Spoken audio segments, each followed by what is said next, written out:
Hello friends, welcome to today's class. In the previous class what we were doing optimality. Optimality हमने एक method से कर लिया था. मैंने आपको बताया था optimality चेक करने के मेरे पास दो मेथड्स होते हैं. पहला मेथड हमने कर चुके हैं, that was stepping stone method, right? Stepping stone method we have already discussed, and second method that we are going to discuss in today's class उसको बोला जाता है Moody method, right? Moody method is the more efficient method as compared to stepping stone method, right? Moody method. अब जब भी हमें ये solve करना है तो पहले हमें क्या करना होगा, ट्रांसपोर्टेशन प्रॉब्लम सॉल्व करनी होगी. Transportation problem, I am taking the same example. Transportation problem solve करने के तीन मेथड होते हैं, मैं आपको ऑलरेडी बता चुका हूँ. Transportation problem, right? Transportation problem हमने की है with the help of three methods. कौन कौन से मेरे पास थ्री मेथड्स हैं? पहला मेथड मेरे पास आता है north west corner method. Second method मेरे पास आ जाता है लीस्ट कॉस्ट मेथड. एंड जो थर्ड मेथड है वो हम आज करेंगे, that is known as VAM method. हम मेरी my recommendation to you is कि जब भी आपके पास कोई ट्रांसपोर्टेशन प्रॉब्लम आती है, आपने कौन सा मेथड लगाना है? आपने एक तो वैम मेथड लगाना है, राइट? और उसके बाद क्या है? मोदी मेथड लगाना है, right? This is the most recommended one कि आप ट्रांसपोर्टेशन प्रॉब्लम को सॉल्व करो with the help of VAM method और उसको बाद में सॉल्व करो with the help of MODI method, right? ये सारे तीनों मेथड्स आप में हम डिस्कस कर चुके हैं. आप मेरी प्रीवियस वीडियोस देख सकते हैं इन ऑर्डर टू चेक कि नॉर्थ वेस्ट मेथड को किस तरह सॉल्व किया जाता है, लीस्ट कॉस्ट मेथड को किस तरह किया जाता है, वैम को किया जा सकता है, राइट? इसके साथ साथ हमने ये भी कर लिया है स्टेपिंग स्टोन मेथड किस तरह हम करते हैं. In today's class we will discuss MODI method. हम क्या करेंगे, क्वेश्चन को सॉल्व करेंगे. पहले हम वैम मेथड लगाएंगे और उसके बाद उसकी ऑप्टिमैलिटी को चेक करेंगे Modi method. Optimality sorry, optimality मैंने आपको बताया था. ऑप्टिमैलिटी का मतलब यही होता है कि वेदर अगर आपने जो कॉस्ट निकाली है वो आपके पास लीस्ट कॉस्ट है या इससे भी कम कॉस्ट आ सकती है. कॉस्ट आपको क्या करना है, कॉस्ट को मिनिमाइज करना है, राइट? आपको कॉस्ट को मिनिमाइज करना है. ये जो तीन मेथड्स हैं, north west method, least cost method, VAM method, इससे आपके पास क्या है, कुछ ना कुछ कॉस्ट आएगी. अब ये चेक करना है कि जो आपके पास कॉस्ट आई है दैट इज मिनिमम और नॉट, वो आप ऑप्टिमैलिटी चेक करते हो. ऑप्टिमैलिटी स्टेपिंग स्टोन और मोदी मेथड से चेक की जाती है. फॉर एग्जाम्पल अगर हम करते हैं, लेट्स से वही एग्जाम्पल मैं आपके पास दोबारा लेके चल रहा हूँ, राइट? मेरे पास क्या था, मेरे पास तीन प्लांट्स थे, P1, P2, P3. और इसके साथ साथ क्या था, मेरे पास तीन वेयर हाउसेज थे, W1, W2 and W3, right?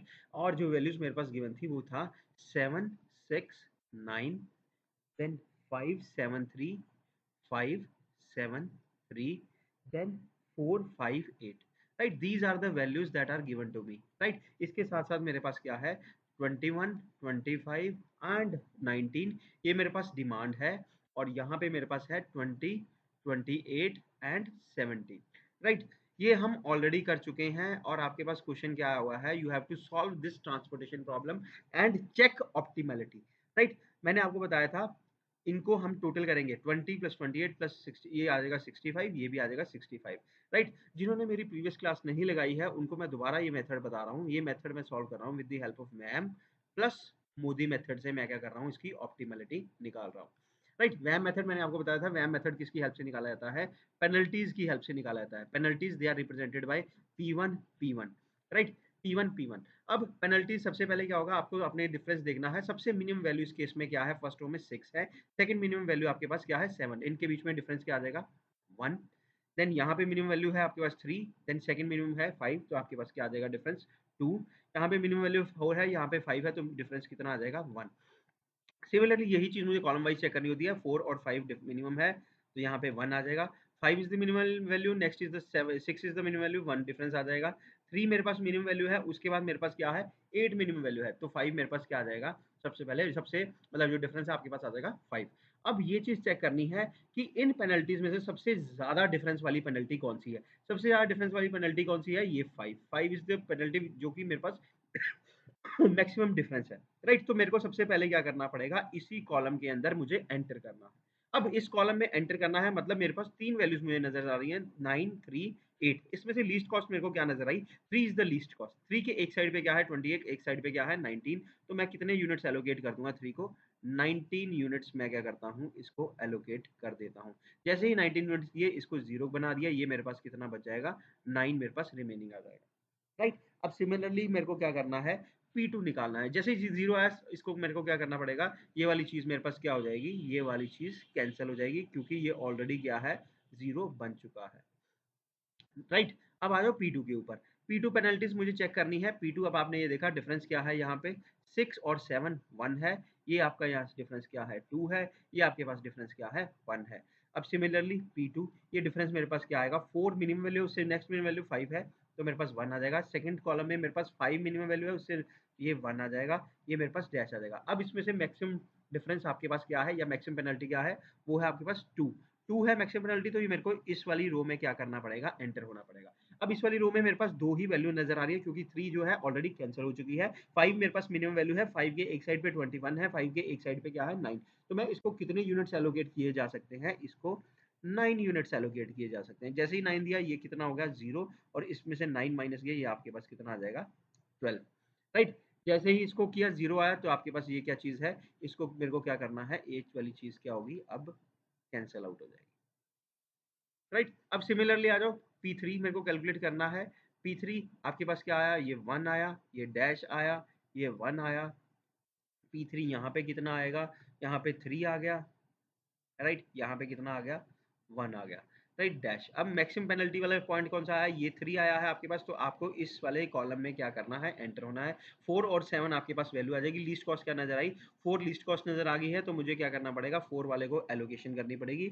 एक साइड पे 12 था एक साइड पे 17 था तो मैं 12 को एलोकेट कर दूंगा। ये 0 हो गया ये आपके पास क्या आ जाएगा 5 जो 0 हुआ। अब ये वाली चीज क्या होगी मेरे पास कैंसिल हो जाएगी राइट। जैसे ही कैंसिल हुई आ जाओ P4 पेनल्टी के ऊपर एक ही वैल्यू रहेगी 6 तो आपके पास पेनल्टी इस केस में 6 ही आएगी इस केस में डैश आ जाएगी इस केस में 5 आ जाएगी राइट। P4 इधर आ जाएगा P4 यहाँ पे डैश है यहाँ पे 5 और 6 का डिफरेंस 1 आ जाएगा यहाँ पे डैश आ जाएगा। मैक्सिमम पेनल्टी क्या नजर आई 6 इज द मैक्सिमम पेनल्टी 6 के अंदर एंटर करोगे 6 में एक ही 6 नजर आ रहा है एक साइड पे 20 है एक साइड पे 25 है तो मेरे को कितनी वैल्यू दे देनी है मुझे इसको 20 वैल्यू दे देनी है। जैसे ही 20 दूंगा यहाँ पे क्या होगा 0 आ जाएगा यहाँ पे 5 आ जाएगा। जैसे ही वो 0 हुआ तो मेरे को ये वाली रो क्या हुई कैंसिल आउट हो जाएगी और अब वो 5 आ जाएगा। 5 इधर के एक ही डिजिट मेरे पास रह गया है एक ही सेल रह गया है तो 5 इधर भी 5 है 5 इधर है तो मेरे को इधर को क्या करना है 5 देके इसको 0 बना देना है ये भी 0 हो जाएगा। तो आपकी रो भी कैंसिल हो जाएगी एज वेल एज आपका कॉलम भी कैंसिल हो जाएगा राइट। तो ये मेरे पास क्या था ये वाला मेथड मैंने किया this is known as VAM method. यहाँ से टोटल कॉस्ट जो मेरे पास आएगी वो क्या होगा जितनी यूनिट कॉस्ट है उसको जितने नंबर ऑफ यूनिट्स आपने एलोकेट किए हैं तो मतलब 6 multiply by 20 plus then 5 multiply by 9 plus 3 multiply by 19 plus 4 multiply by 12 plus 5 multiply by 5।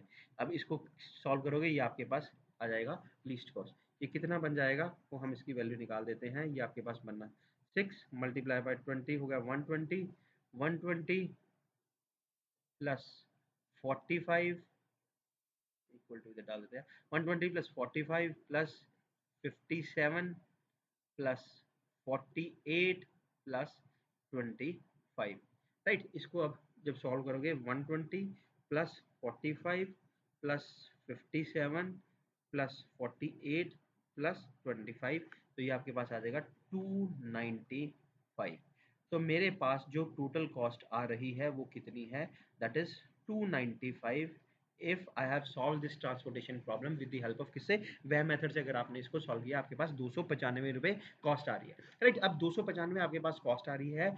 Now you want to check ये जो 295 रुपए है इसको फर्दर कम किया जा सकता है या नहीं किया जा सकता वो हम किससे निकालेंगे with the help of MODI method वो निकाला जाएगा राइट। तो हम क्या करेंगे एक बार इसको मैं दोबारा बना देता हूँ ड्रॉ कर देता हूँ जो मेरे पास वैल्यूज आई हैं ताकि आपके पास आपको पता चले। ये मेरे पास इस तरह मैट्रिक्स था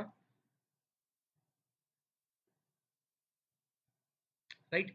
यहाँ पे था मेरे पास P1 P2 P3 and W1 W2 W3 right. और वैल्यूज थी मेरे पास कौन कौन सी वैल्यूज थी मेरे पास 7 6 9 573 573 एंड 458 458 यही वैल्यूज थी। और जो मेरे पास वैल्यूज आई थी वो क्या आई थी 6 के ऊपर आ गया था कितना 20। Let me change the colour ताकि आपको ज़्यादा क्लियर हो। इसके ऊपर आया था मुझे 20 देन मेरे पास आया था 5 के ऊपर 9 9 इधर आया था ठीक है जी 12 इधर आया था एंड 5 और 19, 5 इधर आया एंड 19 जो है 3 के ऊपर नजर आया। नाउ नाउ हमारा मुद्दा आ जाता है ऑप्टिमैलिटी चेक करने का, ऑप्टिमैलिटी चेक करने का, राइट। ये मेरे पास मुद्दा आ जाता है। अब ऑप्टिमैलिटी चेक करनी है तो मुझे क्या करना पड़ेगा, मुझे ये चेक करना है यहाँ पर मेरे पास अनएलोकेटेड सेल्स कौन से हैं, अनएलोकेटेड सेल्स। अनएलोकेटेड सेल्स कौन से हुए, जिनको कुछ ना कुछ एलोकेशन नहीं मिली है। तो वो मेरे पास क्या है, P1 W1, इसको कुछ एलोकेशन नहीं मिली हुई, ये देखो P1 W1 कुछ एलोकेशन नहीं है। देन P1 W3, इसको कुछ एलोकेशन नहीं है। P2 W2, इसको कुछ एलोकेशन नहीं है। देन लास्ट P3 W3, इसको कुछ एलोकेशन नहीं है। अब मुझे जब कॉस्ट कम करनी है तो मुझे ये चेक करना पड़ेगा जो मेरे पास अनएलोकेटेड सेल्स हैं, अगर मैं इनको कुछ एलोकेशन देता तो इससे कॉस्ट कम होती या बढ़ती, राइट। उसके लिए हम क्या करते हैं, मोदी मेथड का इस्तेमाल कर सकते हैं, राइट। मोदी मेथड का इस्तेमाल, MODI method is also known as, अब मैं लगा रहा हूँ मोदी मेथड, इसको क्या है, यूवी मेथड भी बोला जाता है, यूवी मेथड। इसमें क्या होता है, आपको क्या करना पड़ेगा, लेट मी इरेज दिस, एक चीज यहाँ पे U1 U और V का आपको क्या करना है, यूज करना है, राइट। तो मैंने क्या करना है, अब मैंने क्या करना है, एक सेकेंड, मैंने क्या करना है, चेंज इट टू ब्लैक, ये आपके पास वैल्यूज, ये आपके पास मैट्रिक्स था। आपने क्या करना है, जो लेफ्ट साइड है, लेफ्ट साइड वालों को क्या करना है, u बना देना है, और राइट साइड वालों को क्या है, v कर देना है। u और v मतलब ये u1 है, ये u2 है, ये u3 है, इसको मैंने बना दिया v1, इसको बना दिया v2, इसको बना दिया v3। अब सारा का सारा खेल क्या है, आपको u और v की वैल्यूज निकालनी है, राइट। और you have to find out क्या, find out u and v values, right. ये हम मोदी मेथड में करते हैं, पर इसके पास एक फॉर्मूला होता है क्या, for allocated cells, allocated cells जो हैं उनके लिए क्या है, कॉस्ट क्या होती है, u प्लस v के बराबर होती है। ये चीज आपने याद रखनी है, जिससे आपके पास u और v की वैल्यूज आएंगी। अब for allocated cells, allocated cell में सबसे पहला मेरे पास एलोकेटेड सेल कौन सा है, ये 6, 6 एलोकेटेड सेल है। 6 एलोकेटेड सेल है, क्यों 6 एलोकेटेड सेल है, क्योंकि इसके ऊपर वैल्यू दी हुई है, राइट। तो मुझे क्या करना है, u1 u2 u3 v1 v2 v3 सारे की वैल्यूज निकालनी है।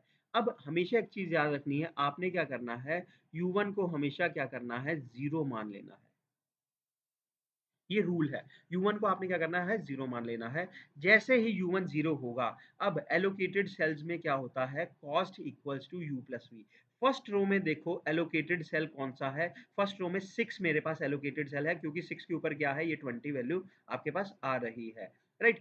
6 के ऊपर 6 तो मतलब क्या है, कॉस्ट जो है, कॉस्ट इस केस में एलोकेटेड में कॉस्ट क्या हुई, 6 इक्वल्स क्या हो गया, अब 6 के आसपास वाले u कौन से हैं, एक तो u1 है और v2 है। तो 6 के आसपास क्या हुआ, 6 equals to u1 plus v2, right. और u1, अब u1 आपको पता है क्या है, जीरो है, इक्वल्स टू 6। यहाँ से मेरे पास v2 की वैल्यू क्या आ जाएगी, v2 किसके बराबर हो जाएगा, 6 के बराबर हो जाएगा, राइट। तो ये क्या चीज आ जाएगी, 6 आ जाएगा। सिमिलरली फर्स्ट रो में कोई और एलोकेटेड सेल नहीं है, फर्स्ट सेकंड रो में आ जाओ, सेकंड रो में एलोकेटेड सेल क्या है, ये 5 है, क्योंकि 5 के ऊपर क्या आ रही है, पावर आ रही है 9।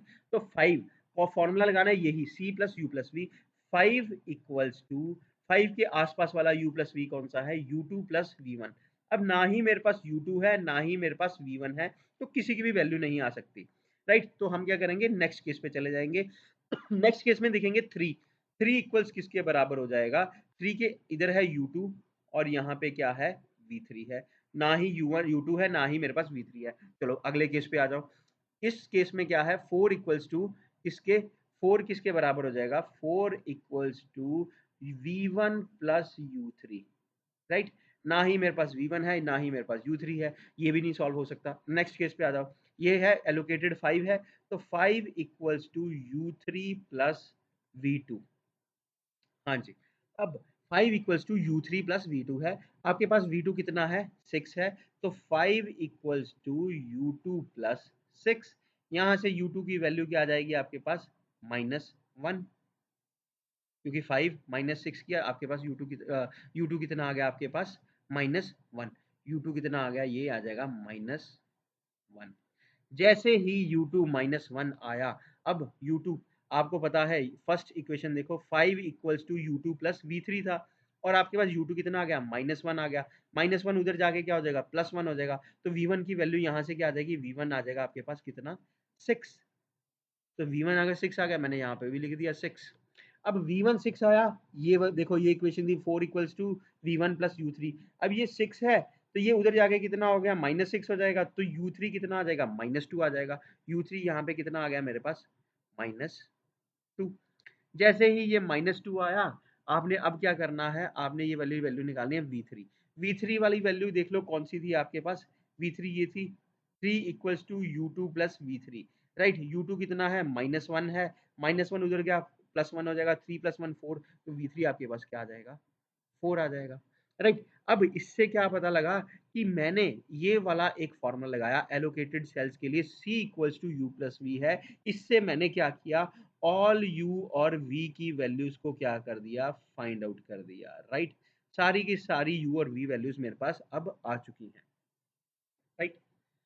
यहाँ तक I hope it should be clear, right. अब मुझे क्या चेक करना है कि जो मेरे पास अनएलोकेटेड सेल्स थे, राइट, उनकी वैल्यू मुझे क्या करनी पड़ेगी, निकालनी पड़ेगी। अब अनएलोकेटेड सेल्स आपको पता है, these are the 4 unallocated cells मेरे पास, sorry, these are the 4 unallocated cells. P1W1 unallocated cells के लिए अब देखो एक फॉर्मूला अगेन बता रहा हूं, अनएलोकेटेड सेल्स, अनएलोकेटेड सेल्स के लिए क्या होगा आपके पास, जो वैल्यू है, जैसे मेरे पास था P1W1, राइट, ये अनएलोकेटेड था, राइट, एक सेकेंड, P1W1 ये मेरे पास क्या था अनएलोकेटेड था। तो P1W1 की वैल्यू किस तरह निकलेगी, P1W1 अनएलोकेटेड सेल्स के लिए क्या होता है, C minus U plus V। ये फॉर्मूला होता है for unallocated cells, C minus U plus V। C मतलब जो आपके पास कॉस्ट ऑलरेडी दी गई है P1W1 में, P1W1 आपके पास यहाँ पे लिख लो, ये था P1 P2 P3, ये था W1 W2 W3, राइट। अब P1W1 था आपके पास, कॉस्ट क्या थी ये वाली 7, राइट। तो आपके P1W1 की वैल्यू क्या आएगी 7 minus U plus V।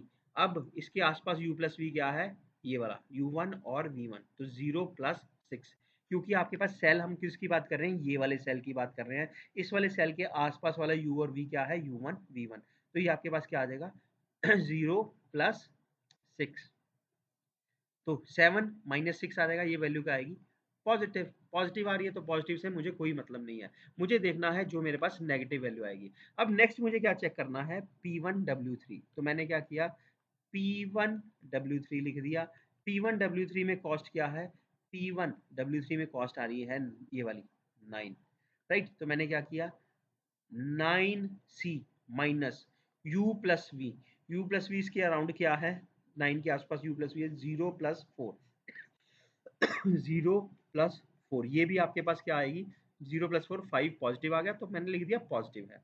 Next अब आपने क्या चेक करना है, ये 7 को चेक करना है, क्यों, P2W2 अनएलोकेटेड है, P2W2 ये वाली चेक करनी है आपने वैल्यू, ये किसके बराबर आएगी, ये देखो 7 है, 7 माइनस U प्लस V इसके आसपास कौन से हैं 7 के आसपास, एक है U2 और एक है V2, तो -1 और 6 आपके पास आएगा -1 प्लस 6, ये +5 हो जाएगा, और 7 माइनस 5 ये भी क्या हुआ पॉजिटिव। अब ये देखो ये सारे पॉजिटिव आ रहे हैं, राइट, रीजन बताता हूँ मैं आपको इसके बाद। नेक्स्ट आता है P3W3, P3W3, राइट, P3W3, अब ये क्या है मेरे पास 8, 8 माइनस, अब आपने क्या करना है 8 माइनस 8 के आसपास -2 और +4, -2 और +4, राइट, -2 और +4, अब ये क्या हुआ आपके पास +2 आ गया, 8 माइनस 8 प्लस 2 ये भी क्या आ जाएगा पॉजिटिव, राइट। अब ये देखो ये सारी की सारी वैल्यूज क्या आ गई, पॉजिटिव आ गई। रीजन बीइंग पॉजिटिव आने का क्या है, क्योंकि मैंने क्या किया, मैंने सबसे पहले कौन सा मेथड लगाया है, वैम मेथड लगाया है। वैम मेथड इतना एफिशिएंट मेथड है कि इससे मेरे पास सारी की सारी अनएलोकेटेड सेल्स वाली वैल्यूज क्या हुई, पॉजिटिव आ गई। जैसे ही ये सारी की सारी वैल्यू पॉजिटिव या जीरो आ जाएगी तो मतलब आप ऑप्टिमैलिटी को क्या किया है, ऑप्टिमैलिटी को आप रीच कर चुके हो, इससे कम कॉस्ट आप नहीं कर सकते। यही क्वेश्चन जब मैंने आपको स्टेपिंग स्टोन से करवा रहा था तो मैंने क्या किया था, आप प्रीवियस वीडियो मेरी चेक करोगे तो मैंने क्या किया था, इसको नॉर्थ वेस्ट मेथड से सॉल्व किया था। जब मैं नॉर्थ वेस्ट मेथड से मैंने इस मेथड को सॉल्व किया था, नॉर्थ वेस्ट कॉर्नर मेथड से, मेरे पास यही कॉस्ट कितनी आ गई थी, मेरे पास यही कॉस्ट आती थी 462 के करीब, राइट। कॉस्ट आती थी, सॉरी 300 के करीब। मेरे पास जो कॉस्ट आती थी नॉर्थ वेस्ट से मेथड से, वो मेरे पास कितनी आई थी, आई थिंक 462। आप मेरी प्रीवियस वीडियो चेक कर सकते हो, यस। वो नॉर्थ वेस्ट से मेरे पास क्या आई थी, 462 कॉस्ट आई थी। लीस्ट कॉस्ट मेथड से मेरे पास यही कॉस्ट रुपीज 300 हो गई थी। वैम मेथड से मेरे पास यही कॉस्ट रुपीज 295 हो चुकी है। अब वैम मेथड से सीधा ही क्या है, आपके पास कॉस्ट ऑलरेडी कम आ रही है, तो मोदी मेथड जैसे ही आप लगाओगे इसके बाद, तो आपको पहले ही स्टेप में पता लग जाएगा कि ऑप्टिमैलिटी रीच हो गई है या नहीं हो गई है। अगर इनमें से मेरे पास कोई वैल्यू, अगर ये अनएलोकेटेड सेल से मेरे पास कोई वैल्यू क्या होती, नेगेटिव आती, नेगेटिव आती, तो मुझे क्या करना था, एक लूप बनानी पड़नी थी, लूप बना के उसको सॉल्व करना पड़ना था, जो कि हमने जिस तरह हमने स्टेपिंग स्टोन मेथड में किया था। बिकॉज यहाँ पे सारी की सारी वैल्यूज क्या हुई, पॉजिटिव आ गई, तो मैं आगे नहीं करूंगा। और मेरे पास जो ऑप्टिमल ऑप्टिमल ट्रांसपोर्टेशन कॉस्ट, इस क्वेश्चन में जो मेरे पास ऑप्टिमल ट्रांसपोर्टेशन कॉस्ट है वो कितनी आ जाएगी, ऑप्टिमल ट्रांसपोर्टेशन कॉस्ट वो कितनी आ जाएगी, वो आ जाएगी ₹295। नाउ अब आपके लिए एक टास्क है, आपने क्या करना है, सेम क्वेश्चन को with the help of north west corner method करना है और उसके बाद मोदी मेथड लगाना है। जब ये चीज लगाओगे तो आपको पता लग जाएगा, आपके पास जो नंबर ऑफ आइट्रेशंस बनेंगी वो ज्यादा बनेंगी। रीजन बीइंग आपके पास जो अनएलोकेटेड सेल्स हैं वो क्या आते रहेंगे, वो आपके पास नेगेटिव आ जाएंगे। और जो सबसे ज्यादा नेगेटिव सेल आपके पास आएगा, वहां से आपने लूप को बनाना स्टार्ट करना है। लूप को बनाने का procedure I have already explained in stepping stone method. बिल्कुल सेम प्रोसीजर आपने वैसे फॉलो करना है और तब तक चलते रहना है जब तक all the values of unallocated cells positive या जीरो नहीं बन जाती, राइट। तो this is all about today's class. I hope ये चीज़ क्लियर हो गई होगी। और माय रिकमेंडेशन, अब मेरी रिकमेंडेशन क्या है, जब भी आपके पास कोई ट्रांसपोर्टेशन का क्वेश्चन आता है तो उसके ऊपर क्या करना है, आपने सबसे पहले वैम लगाना है, वैम लगाने के बाद मूडी मेथड लगा देना है। इससे आपके पास ऑलरेडी जो आंसर आएगा वो बेस्ट आंसर आ जाएगा, राइट। चलो, this is all about today's class. Thank you so much.